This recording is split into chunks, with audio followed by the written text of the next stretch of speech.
Басю, ти ще не готова? Климе, ну скільки можна? Коли буду готова, ти побачиш мене у всій красі. Ай, Басю, я тебе бачу в усій красі дуже часто, коли ти лишаєшся у мене. А скоро буду бачити щодня. Ти говориш це приреченим тоном. Ніби наше весілля для тебе вирок, а не щастя.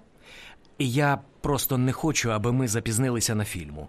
Кіно, як і театральну виставу, починають без нас. Але в кіно пристойно заходити після початку, на виставу ні. Ой, Климе, як тут холодно. Ну, я ж просила тебе не відчиняти вікно. Зима. За 2 тижні Різдво. А за тиждень наше весілля. І потім я прочинив не вікно, а квартирку, щоб вивітрити дим від сигари. Ну, я ж просила тебе не курити в помешканні. Кохана, ну ти ж просила мене не курити у спальні. Хто це? Ти на когось чекаєш? Удома? Ввечері, в неділю? Коли ми зібралися дивитися нову фільму в Копернику? Та ні, нікого. Вечір добрий, пане Кошовий. Дозволите зайти? Та ви вже зайшли.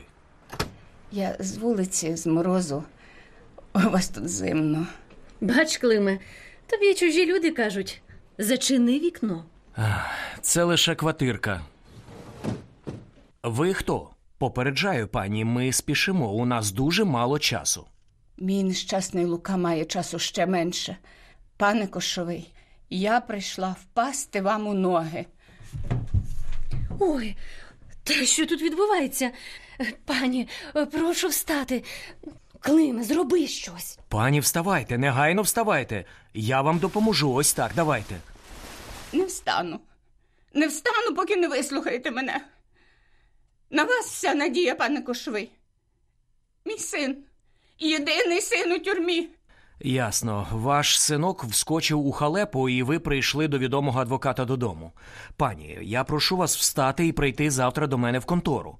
Ви ж знаєте, колишня контора «Штефко й партнери» на вулиці Сербській. Але завтра мого сина можуть вже вести в суд. Тож Лука Різник. Чекайте, Лука Різник? Той самий маньяк? Ви мама вбивці повій з вулиці Городоцької? Мій син не вбивав тих дівчат. Та він мухи не образить. Він блаженний, пане Кошовий. Але він нікому не завдасть шкоди. Ось чого ще не вистачало. Басю, будь така добра, принеси води, пані. Як вас звати? Уляна. Води для пані Уляни. У мене ще десь коньяк був. Климе, ходи зі мною на кухню. Поможеш. Що ти хочеш мені сказати? Різник з Городоцької. Історія, про яку Львів гуде від листопада. Ще й згадує науку нумерологію. Рік же у нас із цифрою 13. О, ну так. 1913 добігає кінця. Та нам навіть одружуватися радили в наступному. Ні, я не можу чекати весілля ще рік. Але ж в весіллі справа. Климе, гучна ж справа. Виграєш її чи програєш, твоє ім'я буде на слуху. Різник з Городоцької принесе тобі славу. А слава – це успіх і гроші. Ми будемо кращою парою Львова. Зірка кіно і зірковий адвокат. Ну, зіркою кіно ти ще не стала, поки служиш у театрі. Ну, але кіно – ось моя мрія. За ним майбутнє, і я дуже хочу, щоб ти побачив мене в першій ролі на екрані. Ми ж зібралися в Коперник. Якщо вислухати пані Уляну, доведеться відкласти ілюзіон. А ти гарно вбралася. Кіно крутитимуть і завтра. Прийми жінку, візьми справу. І потім підемо вечеряти в ресторан. Не перевдягатися ж. Ай, але завтра ти зібралася до кравчині, Басю. Весільна сукня... Зібралася. Не на цілий же день. Не втрачай шанс, адвокате. Отже, слухаю вас, пані Уляно.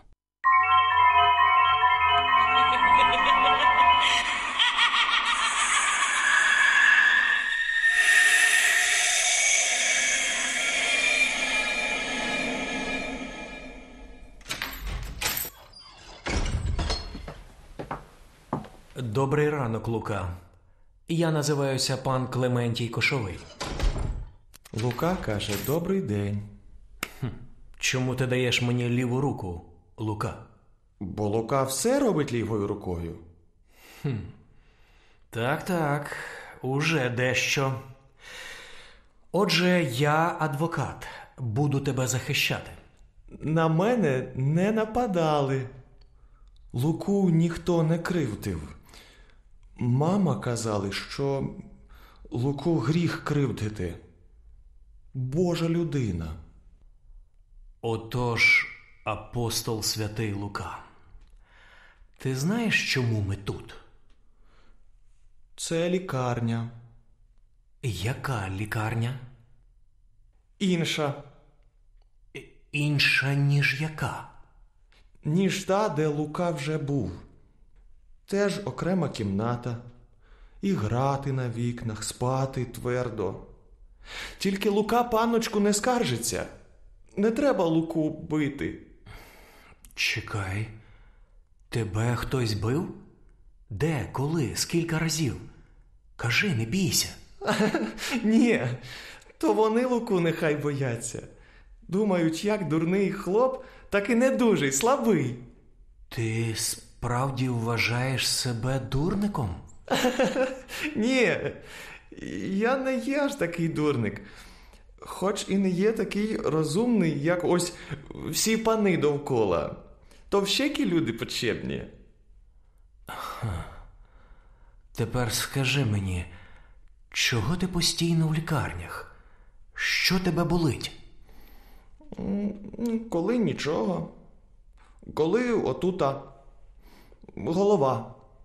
І часто голова болить? Ні.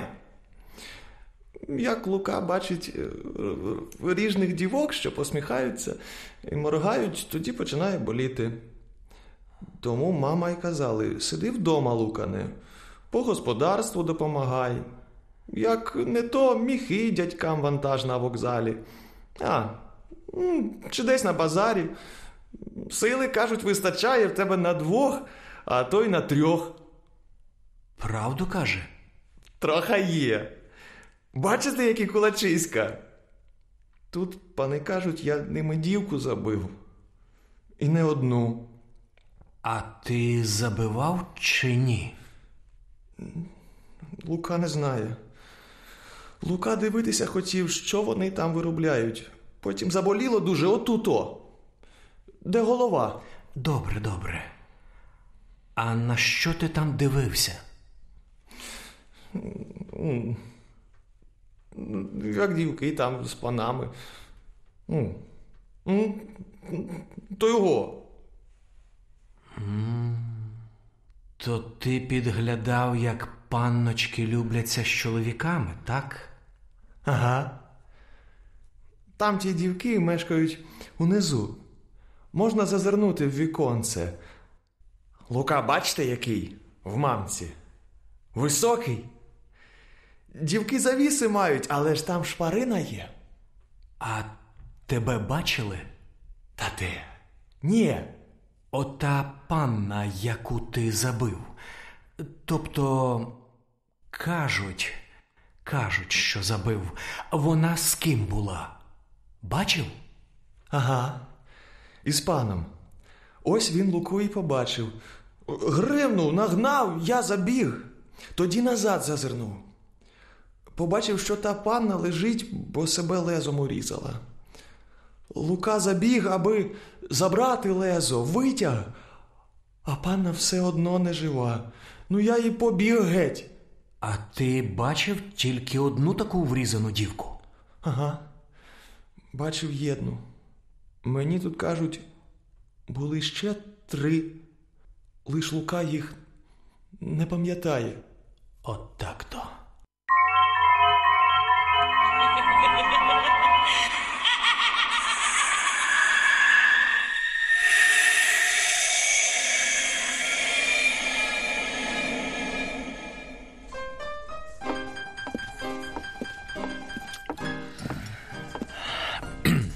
Люди бачили прикметного парубійка Здоровила з закривавленою бритвою у руці.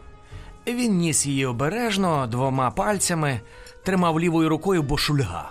Звісно, Шацький, що в світлі чуток про маньяка, котрий убиває на Городоцькій уже 3-ю повію, таке видовище налякало. Дуже перепрошую, пане Кошовий, але ж газети писали «Здоровило тікав». Та він злякався, Шацький, бо почув перелякані крики. Викинув бритву геть, дав драла. Описати Луку легко, зловити за виграшки. Пишуть, він опирався. Так, опирався. Через переляк. Він дитина, Шацький, не слід цього забувати. Та маєте рацію, пане Кошовий. Як завжди. Моя пані Естер зате вас дуже цінує. Будьмо. 4-ту жертву Анну ще не поховали. Не знайшли родичів, котрі затребують тіло. Або їх немає. Ті дівки з вулиці не часто кажуть рідні, чим займаються. Тож родичі цілком можуть не знати про наглу смерть Анни. Я взагалі не певен, що її так справді звали. А чому?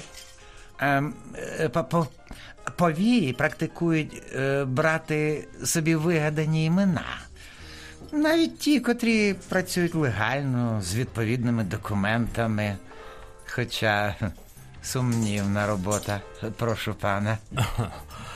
Ой, Шацький, в дівчат справді робота і то важка.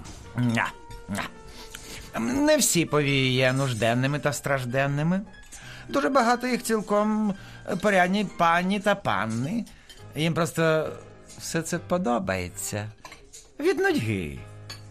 Та ми ж з вами минулий раз таких ловили. Ну-ну. Мова про дівчат, котрі заробляють собі на життя, продаючи себе. І саме таких убиває маніяк, прозваний Різником. А в Луки ще й прізвище збіглося. Але, чесно кажучи, за його справу взявся, бо дуже просила Бася. Так. Ми з Естер дістали запрошення на весілля. Вкотре прийміть вітання. За клопотами подробиці справи пропустив. Бася щось сказала, бо писали газети. Але краще за вас, Шацький, ніхто не розкаже коротко і головне по суті. Отже, від кінця листопада на Городоцькій хтось почав різати повій. Переважно молоденьких. Усім 4 перерізали горло. Їх не було ані пограбовано, ані, перепрошую, гвалтовано. Називалися дівчата Зося, Крися, Юстина та Анна. А імена теж публікувалися? Так, стараннями одного журналіста, Навроцького. Описує, мов би, був при тому. Він і раніше друкував сенсаційні репортажі. Але тут, ніби, перепрошую, коника осідлав. Звідки добуває відомості, Бог святий знає. Це він вигадав Різника з Городоцької? Так, то Навроцького винахід. Вже коли писав про другу вбиту дівку, охрестив душогуба Різником. Прижилося. А коли затримали хлопа з прізвищем Різник, взагалі носа задер. Почав вимагати більше грошей за репортажі. Кажуть, домігся свого. Та досить уже про журналіста. Що ще про дівчат відомо? Ой, дуже мало. Всі винаймали для своїх занять окремі помешкання. Здається, жодна з них не є місцевою. 2, Крися та Анна, зналися. Хоч дівчата кажуть, лише віталися, коліжанками не були. Ось, перепрошую, і все. Будьмо. Думаю, в усіх випадках діяла одна особа. Але я взявся не шукати убивцю, а витягнути з буцегарні нещасного ідіота Луку. А решта – справа кримінальної поліції. Зокрема, хай пояснять, чому справжній Різник залишив бритву біля 4-го тіла. Чи раніше він так само робив? Та ні, інакше б Навроцький про це написав. Отже, або Навроцький плутає, або поліція. На цьому, зрештою, і все. Маю ще прохання до вас, Шацький. Ви медик. Напевно, маєте знайомих серед колег? Хто не знає Шацького, того знає сам Шацький. Ну то порекомендуйте мене професору Ліщинському. Він практикує на Кульпаркові у психіатричній лікарні. До нього Уляна Різник вводила свою велику дитину. Так вона мені сказала. Професор Зенон Ліщинський? То відома особа, європейське світило. Його не так часто можна застати останнім часом у Львові. Виступає з лекціями у Варшаві, Парижі, Берліні, Празі та Відні. Невже знайшов час для нещасного бідного Луки? Знаю по собі, жінка вона вперта, затята та настирна. Могла видряпати потрібне світило з-під землі.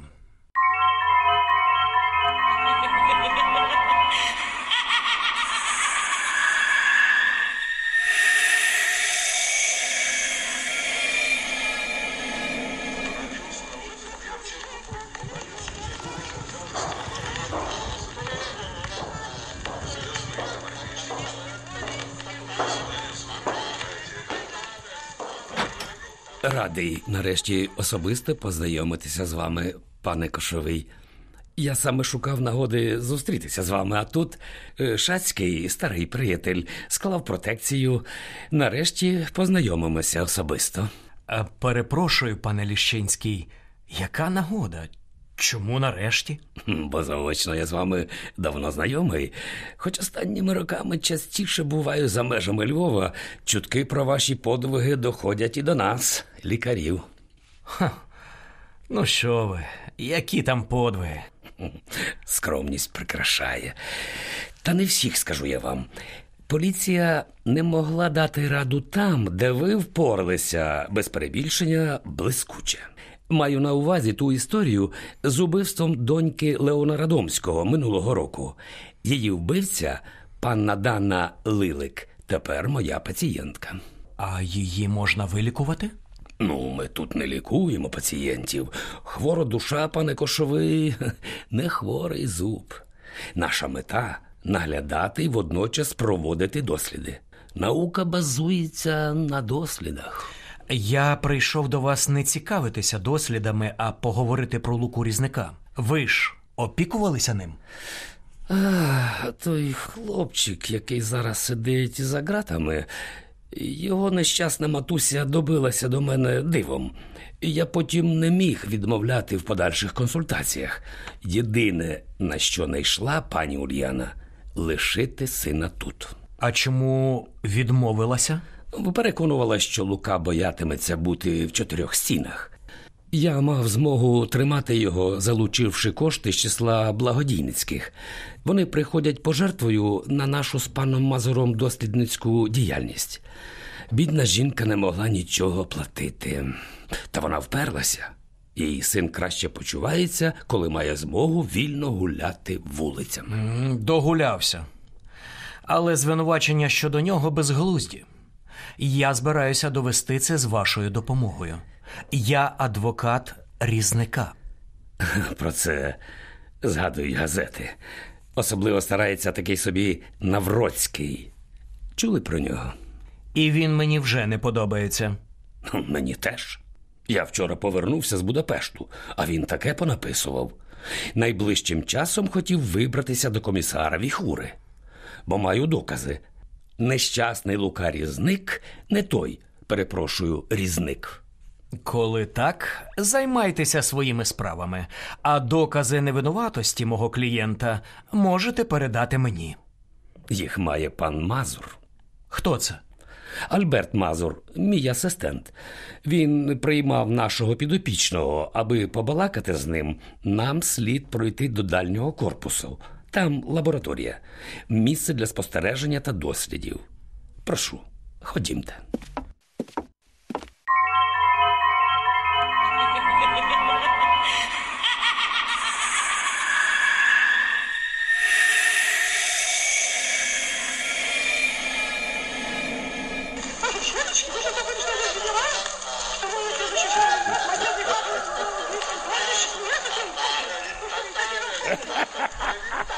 Це там, за отими важкими дверима?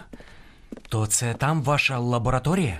Не бійтеся, пан Альберт усе контролює. Ніхто на вас не кинеться. Пацієнти мешкають у окремих боксах. А раптом вирвуться. Ви начиталися романів Герберта Велса. У нас нема жодних експериментів над людьми. Щодо ваших страхів, ні, ніхто не вирветься раптом. Ключі маємо лише ми з доктором Альбертом. Оскільки там ведуться спеціальні досліди, заходити туди вільно не всякому, навіть із персоналу. Лише з мого чи пана Альберта відома. Знову це слово «досліди»? Нічого такого, щоб викликало шок та спротив. З нашого боку лише нагляд за пацієнтами. Записи в спеціальний журнал, описи в медичних картках. Мене аж мороз по шкірі від цього реготу. Та проходьте вже, все буде добре. Там усі свої, все під наглядом. Рекомендую. Доктор Альберт Мазур. А це адвокат Клементій Кошовий. Хто у вас там так реготав? Сьогодні Грегор. Він так себе називає. На початку осені поліціянти надибали його на вокзалі. Вбраний був добре, хоч одяг брудний. Ані речей при собі не мав, ані документів. Досі й не ясно, звідки прибув, куди їхав і до кого. Публікували фото. Так, то була ідея пана Альберта.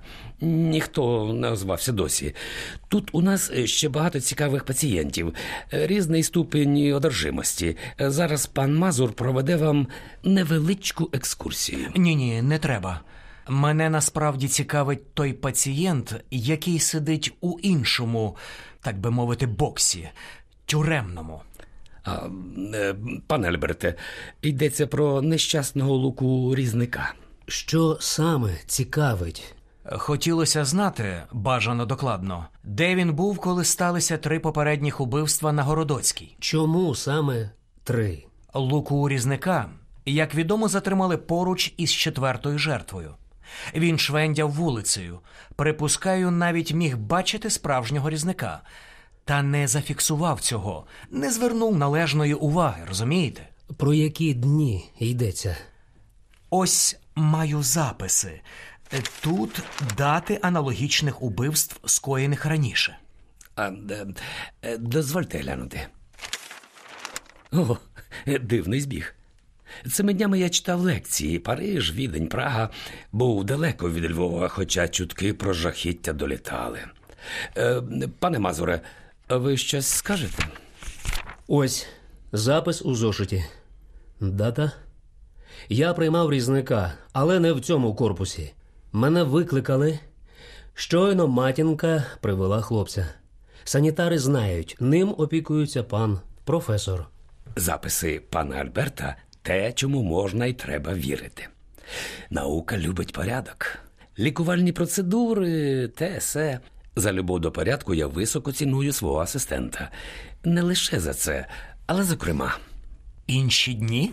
Ось і ось матір набридала. Просила вколоти синові препарат, котрий блокує інстинкти. Ліки здатні також зменшити потяг Луки до жінок. Бромід калію заспокоює, допомагає притлумити судому, адже додаткові труднощі мав через це. Тому за дівками на Городоцькій міг хіба підглядати.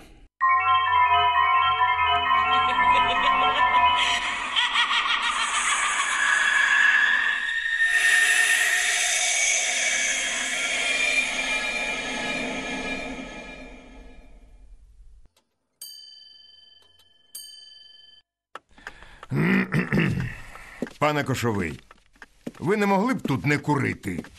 Останнім часом я ніде не можу курити.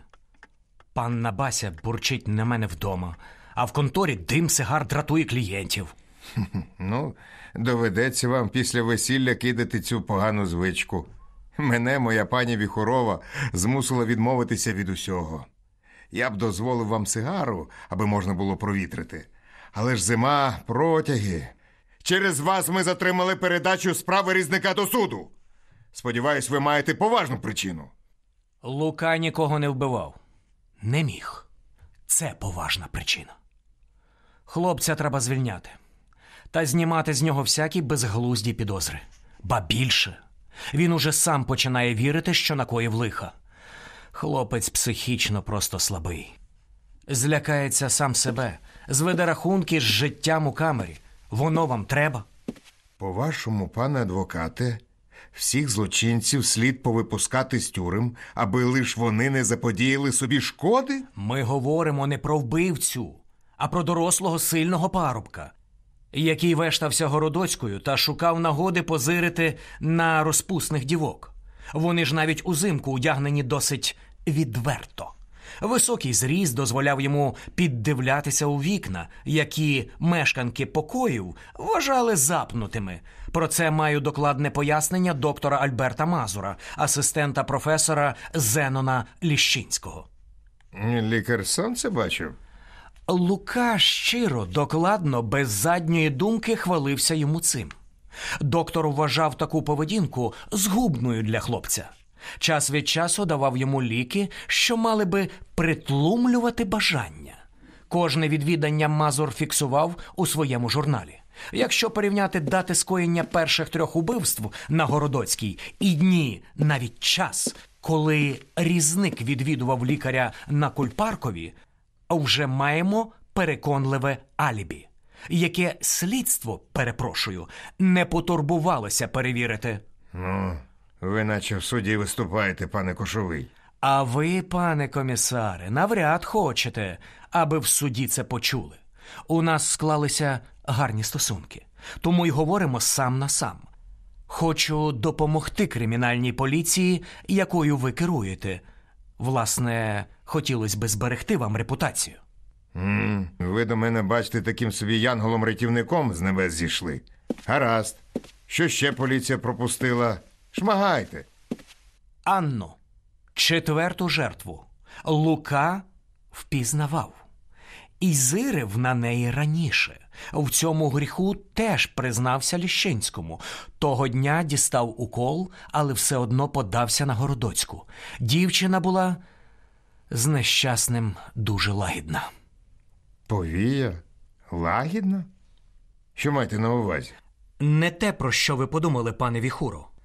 Мала для нього добрі слова. Жаліла. Тож він просто пішов знайомим маршрутом і зазирнув у вікно теж за звичкою. Побачив там Анну з клієнтом. Той гиркнув, Лука втік. Але повернувся незабаром. Ось так він і побачив закривавлену дівку та бритву біля неї. Стався напад жалості, панове. Лука щиро вирішив, їй боляче. Забіг до помешкання, двері якого виявилися відчиненими, бо так їх лишив справжній убивця. І підняв бритву, причину завданого болю. І тут маєте свідка? Бо якщо це слова психічно слабого і висновки його лікарів, не годиться. Я навідався в анатомічний театр, де оглядали тіло Анни та її раніше загиблих колежанок. Говорив із фахівцем, котрий робив висновок. Горло кожній жертві перерізали гострим предметом. Могли ножем, бритвою, шматком скла, не суть. Головне, орудували правицею. А ваші слідчі, пане комісаре, навіть не мали труду дізнатися, що підозрюваний шульга. Я ж розшукав поліцейських, котрі затримали Луку Різника на Городоцькій. Поговорив із ними та встановив. Бритву хлопець тримав лівою, якою звик, такою і взяв. Той поліцай, котрий помітив це, готовий повторити під присягою. Не треба під присягою. Переконали, хлопця треба звільняти. Святкуйте перемогу. Але, пане Кошовий, тепер у Львові спокійніше не стане. Навпаки, жах повернеться. Для чого лякаєте? Лука зовсім безпечний. А той, кого газети охрестили Різником, справді божевільний. Вони не зупиняться. Чуття страху не мають. Боюся, ще будуть жертви. І якщо ви знову зловите не того, я втручуся. Надалі ж Різник із Городоцької. Справа кримінальної поліції. Маю честь.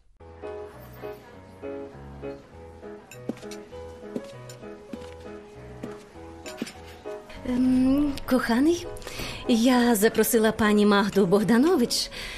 Не хотіла бути білою вороною у вашій суто чоловічій компанії. Ти ж не проти, милий? Я проти, аби ти називала себе вороною, Басю. Розумієш? Добрий вечір, пані Магдо. Рекомендую вам наше маленьке товариство. Пан професор... Мені не треба рекомендувати пана професора Ліщинського. Ми добре знайомі. Він свого часу лікував сестру мого колишнього нареченого Адама Вишневського. Так, то була історія сумна. Але нагадаю, ми не лікуємо, а обстежуємо і наглядаємо. І потім, пане Кошовий, навіть якщо б ми не були знайомі особисто, пані Магду Богданович порядному товариству рекомендувати не треба. Дякую, пане Ліщинський. З вашим колегою я не знайома. Нічого дивного. Доктор Альберт Мазур працює зі мною лише рік. До того практикував у Станіславі. Маю честь, пані та панове. Я вже встиг переконатися, що доктор Мазур не надто щедрий на слова. Прошу уваги шановного панства.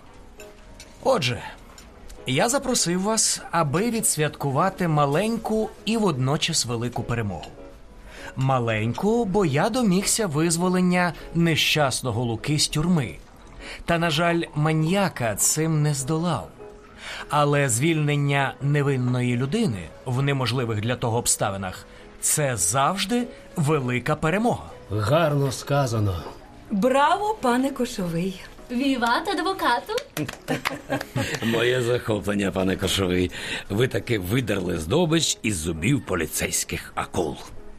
Будьмо. Отак, будьмо. Але без вашої допомоги нічого би не вдалося. Найперше дякую моїй нареченій Басі. Вона переконала мене взятися за цю справу. Так, пані Магдо, насправді ви тут не випадково. Читав у газетах, що заступилися за Луку. Пане Ліщинський, ваш авторитет подіяв на комісара Віхуру.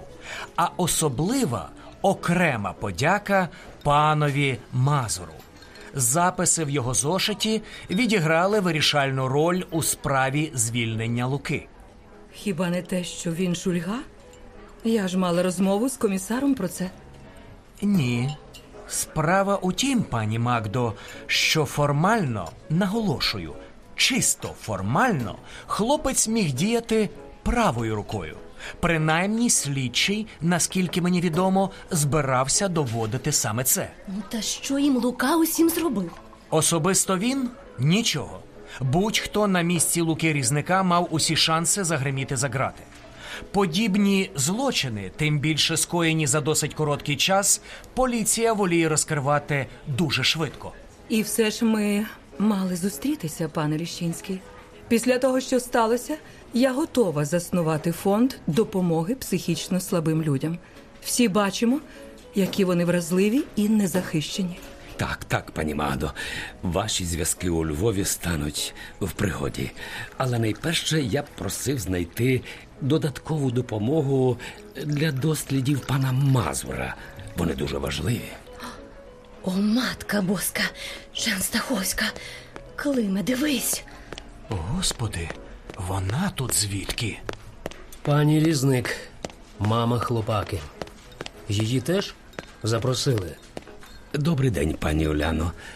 У нас тут товариство. Пане Кошовий, я ледве знайшла вас. Панове, я не знаю, куди мені йти. Лука зник.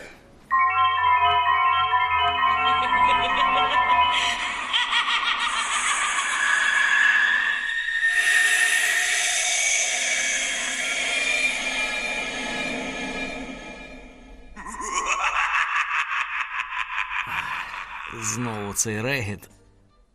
Зовсім поруч. Тихо, пане Кошовий. То у вас досі дзвенить у голові. Ще б пак. Така гуля. Вам пощастило, пане ідіоте. Таким ударом убивають. Повірте, я вже знаю. Чекайте. В очах ще темно, в голові так само. О, де я? В надійному місці, де завжди. Бар під вошею. Це одна з кімнат для гостей. Так. Резиденція пана Густава Сілеського, кримінального короля Львова. Резиденція пана Густава вже у Варшаві. Тепер у Львові я порядкую на його господарстві. Та знаю, пане Тимо. Але як я тут опинився зараз? І чому ви назвали мене ідіотом? Бо ви полізли в пастку і нікого про це не попередили. Йой! То як нікого. А я, прошу пана. Якби я не прибіг до вас, пане Тимо, пана Кошового злапала б поліція біля трупа того нещасного Луки. Поліція вже їхала туди. Дякуйте Шацькому. Вчасно витягнув вас. Так то справді був труп Луки Різника? Ви встигли роздивитися? Тепер згадайте, що сталося. Чи голова ще болить? Можу дати склянку горілки. Прийдете до тями. Краще дайте шматок льоду, але... Чекайте. Давайте, лийте свою горілку.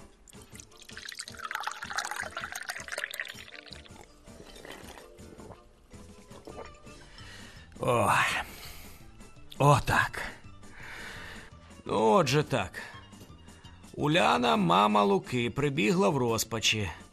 Хлопець кудись зник. Комісар Віхура не побачив у тому криміналу, бо слабий хлопчина часто тікав з дому. Потім посильний з пошти приніс мені лист без підпису. Мене просили прийти пізно увечері у певне місце. Це в інтересах Луки, так. Я взяв із собою Шацького. Та до самого місця зустрічі пішов сам. Така от була умова в листі. Необачно. Ось чому ви, ідіот. Згоден, але мене гнала вперед турбота за Луку. Далі побачив чиєсь тіло на снігу. От той сміх моторошний. Я вже чув подібний у психіатричній лікарні на Культпарковій. Удар і от тепер очуняв аж тут. Той, хто бив, знає, як бити і куди. Міг ухилити сильніше. Лупив не рукою, напевно, мав міцного дрючка. І зараз, думаю, не хотів катрупити.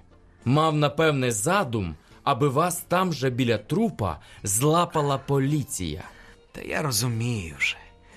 Цікаво, на що нападник розраховував. Невже думав, що мене адвоката, який ось тільки-но витягнув Луку з-за ґрат, можна звинуватити у його ж вбивстві? Мій досвід підказує інше. Той, хто заманив вас, найменше думав про логіку. Йому важливо кілька речей. Перша – вбити Луку. До речі, горло розпанахав, як той різник з Городоцької. Друга – довести вам, пане Кошовий, вашу нікчемність. Поліція закувала б вас, рятівника Луки, знаменитого адвоката в кайданки, біля його трупа. Третя – той, хто викликав вас на зустріч, напевно, знав, ви без коливань приїдете. Отже, вивчив вас. Хочете сказати, пане Тимо, стежив за мною? Йой! І то давно. Ви ж не сходите з газетних шпальт, пане Кошовий. І тепер порада. Дурниць більше не наробіть. У пастки не заходьте. Готуйтесь до весілля. Ви ж одружитися збираєтесь. Чули. Зустрічайте Різдво з молодою пані. Помандруйте Європою. Звозіть її хоча б до Парижа. Чому до Парижа? Бо всі жінки хочуть до Парижа. Дякуючи Шацькому, сьогодні я опинився поруч. Наступного разу може не скластися. Програйте зараз, пане Кошовий. Справді, лишіть це поліцаєм. Послухайте його, пане Кошовий. Нам із Естер не пережити, як із вами щось трапиться. Ви праві обоє. Але виклик сьогодні кинули саме мені.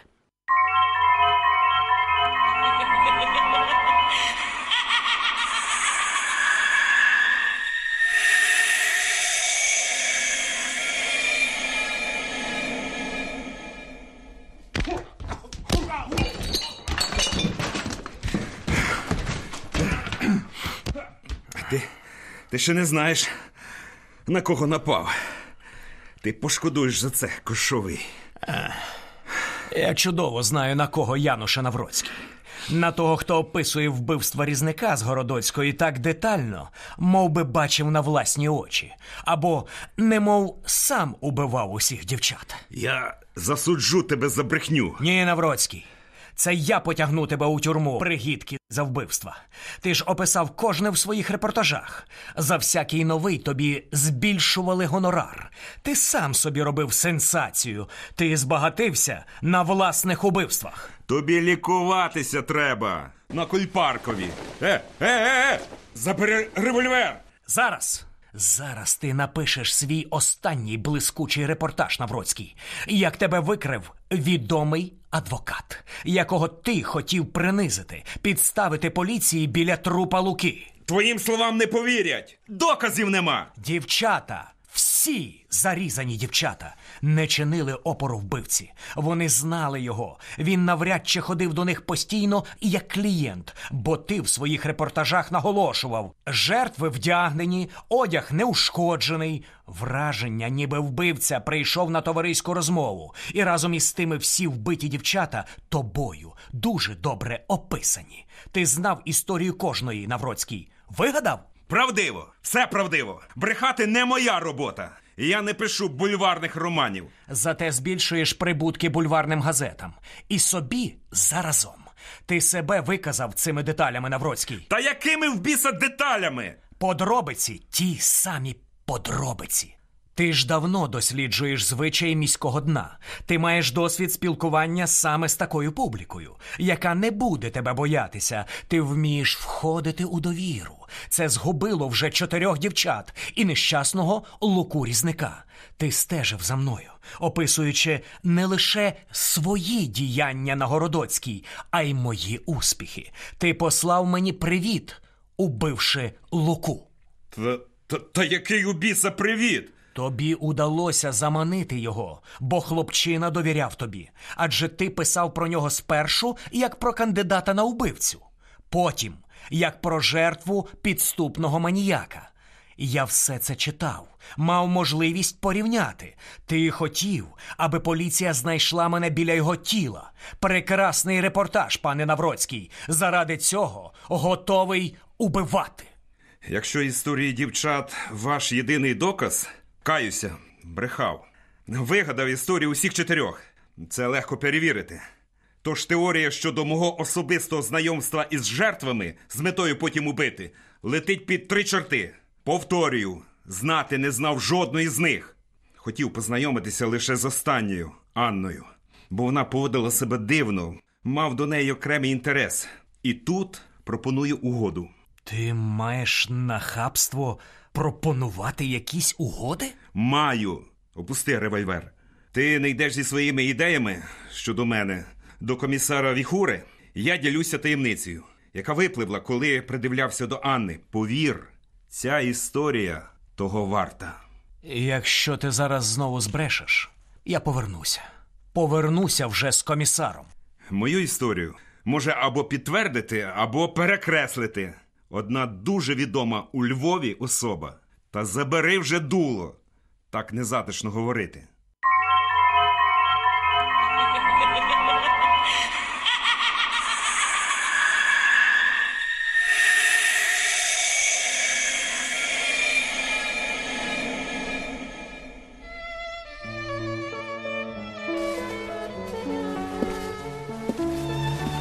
Щось сталося, пане Кошовий? Так. Або може статися. З вами. Пані Магдо, нам треба поговорити про одну особу. Її звати Анною, тобто звали. Вона загинула не так давно. Її зарізав той, кого називають Різником із Городоцької. І ви її знали. Не розумію, про кого ви, Клементію. Розумієте. Анна приходила до вас сюди.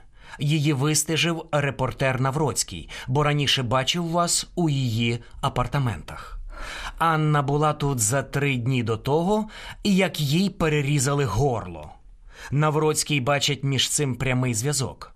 Він готовий припустити і написати: «Повію Анну вбили ви». Або ви заплатили убивці, щоб прикрити свій злочин діями маніяка. Ви дозволяєте собі надто багато, пане Кошовий. А ми ніби не так давно домовилися про мир. Я забула про вашу можливу роль у тому, що ми розійшлися з моїм нареченим Адамом. Ядвіга, вам нічого не говорить це ім'я? Чому? Чому воно повинно мені щось говорити? Бо Анна впізнала вас. Призналася у цьому Навроцькому, але знала вас як Ядвігу. Кілька років тому, коли ви разом жили у Чернівцях. І ця Ядвіга... Досить. Ядвіга – моє друге ім'я при хрещенні. Я справді народилася в Чернівцях. Не знаю, що Анна наговорила репортерові, яку сенсацію продала за гроші. Він впевнений, ви до шлюбу із комісаром поліції Богдановичем, нині покійним, були повією. Ні. Негідник, брехло, мерзота! Я не була повією. Я жила на утриманні. Я ваш друг, пані Магдо. Випийте води. Я донька збіднілих чернівецьких аристократів. Народжена Магда Ядвіга Костецька. Батьки віддали мене в пансіон, де я мала здобути і здобула належну панночкам свого кола освіту. Кілька мов, танці, вивчила літературу і мистецтво. Крім того, навички тримати себе в товаристві. Ідеальна дружина, ідеальна господиня, ще ідеальна коханка. З першим багатим коханцем, готовим утримувати, мене познайомив рідний батько. Ви його ненавидите за це? Ні. Він бажав мені лише добра. Не хотів, щоб я зійшлася з кимось невартим дому Костецьких. Одружуватися цей пан не поспішав. Так само, як інші. Всі мали своїх дружин та дітей. Саме в той час ви познайомилися з Анною, так? Так. Деякий час трималися разом. Чоловіки користали з нашого сумного становища, пане Кошовий. Довго це не тривало, зараз кажу про себе. Мала досить заощаджень, аби виїхати з Чернівців назавжди з новими, але справжніми документами на руках. За деякий час у Трускавці вдовець Густав Богданович познайомився з пані Магдою Костецькою. Ця пані мала досить досвіду і відповідного вишколу, аби взяти в тенета немолодого поліцейського чиновника. Де ще заховатися, як не в нього у спальні? Анні пощастило менше. Їй не пощастило зовсім, як бачите. Вона випадково зустріла мене тут, у Львові. Сумне становище змусило її вимагати в мене гроші за мовчання. І я пішла на це. Та її вбив той різник. Ось і вся таємниця. Тепер ви знаєте. Ці знання нічого не значать для мене, пані Магдо. Я жодним чином не збираюся використовувати почуте проти вас. І не дякуйте навзайм. Це не геройство. Чоловічий вчинок? Не шукайте пояснень. Бо я теж не шукаю. Роблю, що відчуваю і мушу. І наша розмова дозволила мені дещо зрозуміти.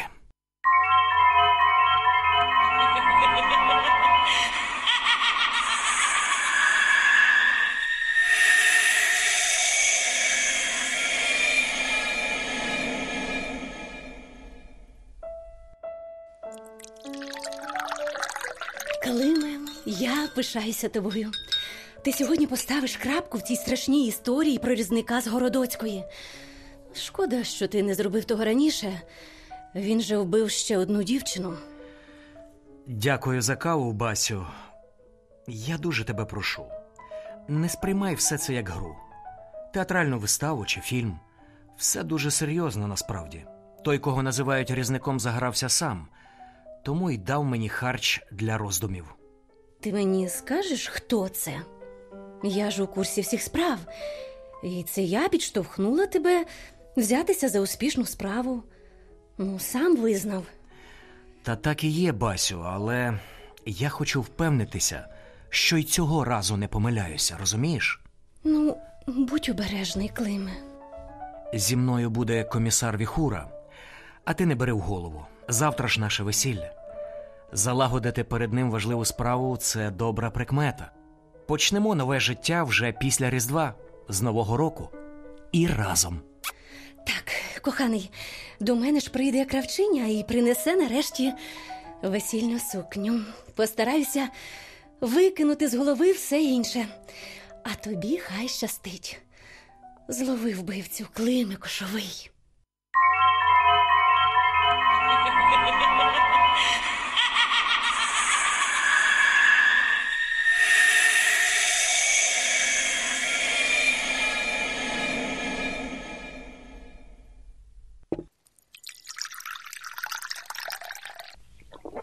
Та заспокойтеся вже, пане Навроцький.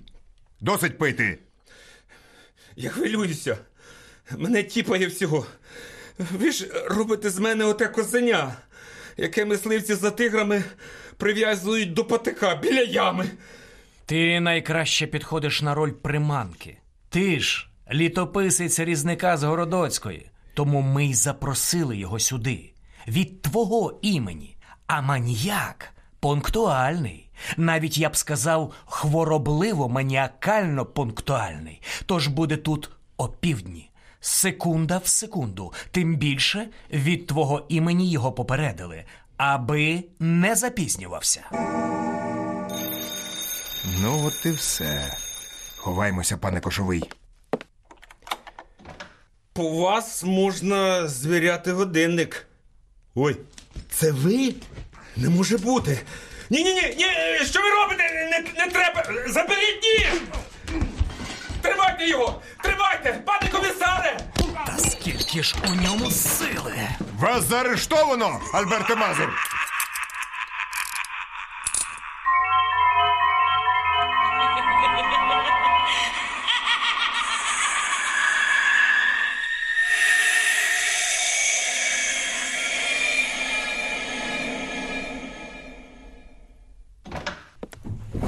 Яка честь. Сам комісар Віхура. Я саме сьогодні поспішаю, але заради вас затримаюся. Маю до 15 хвилин.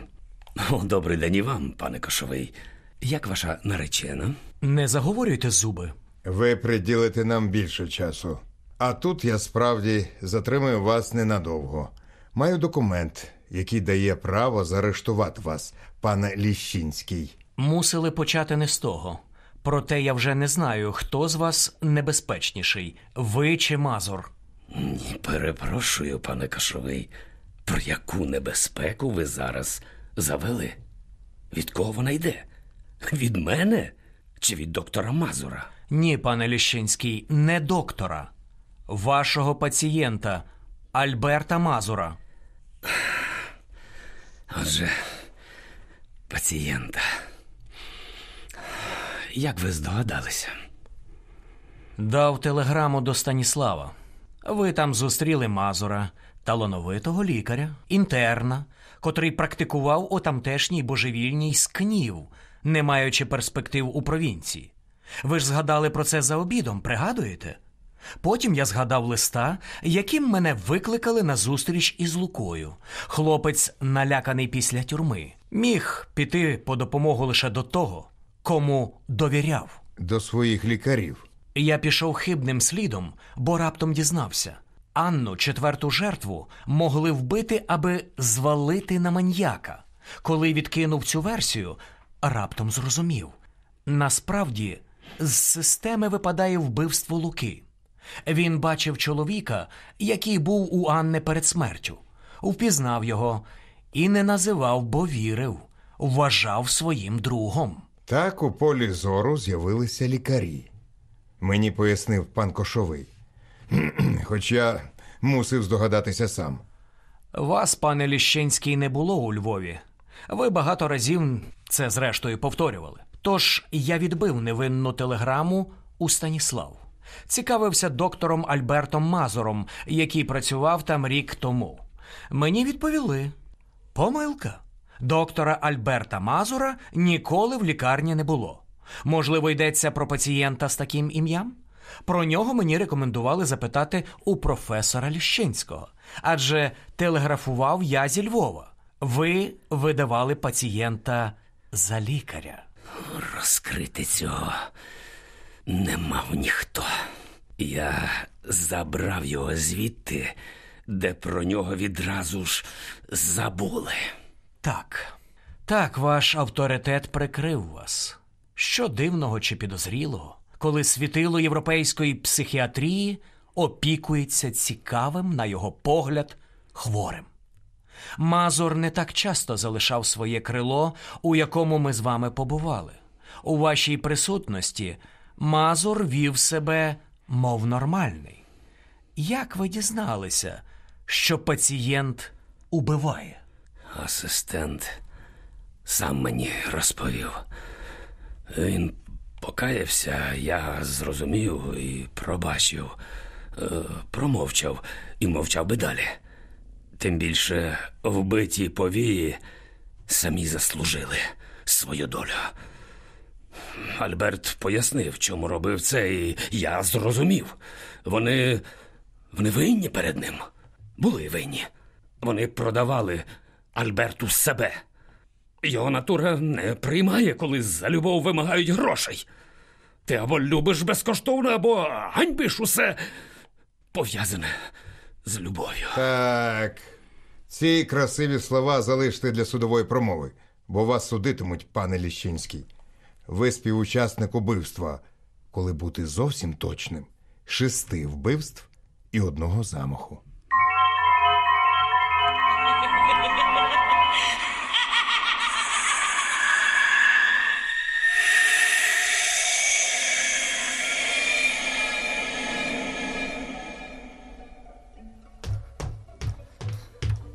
Басю, кохана моя, я біжу до тебе. Басю, відчиняй, це я. Це я, твій переможець. Ова, ти що, не зачинилася? Басю, що сталося? Ти де? Басю, що це? Басю, що сталося? Басю, ні, Басю! Та як же ж це так? Басю, ні, Басю!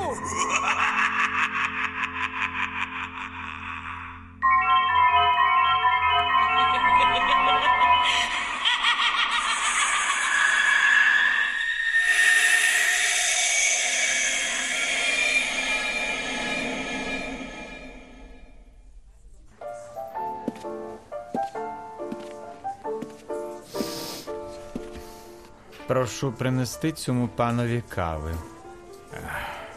Кави? Я замовляв щось інше. Даруйте, пане Кошовий. Я ваш друг. Тому скажу як друг. Попереднє замовлення зробили не ви.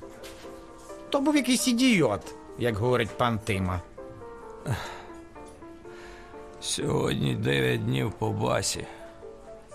По моїй Басі, розумієте? І усі ці дні ви живете, мов у тумані. Мазур стежив за мною. Знав, де я живу. Дочекався, поки я вийду. І не знав, куди я піду. Просто вирішив перед візитом до Навроцького передати мені вітання. Знаю. Він зізнався. Про це писали газети. Вбивця змусив Басю вдягнути весільну сукню. Хотів подивитися, як виглядає наречена. Кравчиня щойно пішла і врятувала собі життя, а Шацький, я почав ту гру з маніяком. Він мене переграв, Це я вбив Басю. І якщо ви справді так думаєте, вбивця переміг вас. О, візьміть себе в руки. До нас іде пані Магда. Мороз. Перший мороз у новому 1914 році. Ой, нині опікується забагато народу. Хіба це погано? Є в світі безліч значно гірших речей. Тут я з вами цілковито згоден. Ось пан Шацький каже, вдвох нам удасться переконати вас взятися за розум. Ви щось сказали про мороз, пані Магдо? Так, мороз нині трішки більший, ніж учора. Все, що хотіли мені сказати сьогодні? Треба жити далі, Клементію. Бачте, пан Шацький киває. Десь я вже це сьогодні чув, Магдо. Про те, що треба жити далі, так. Зовсім недавно.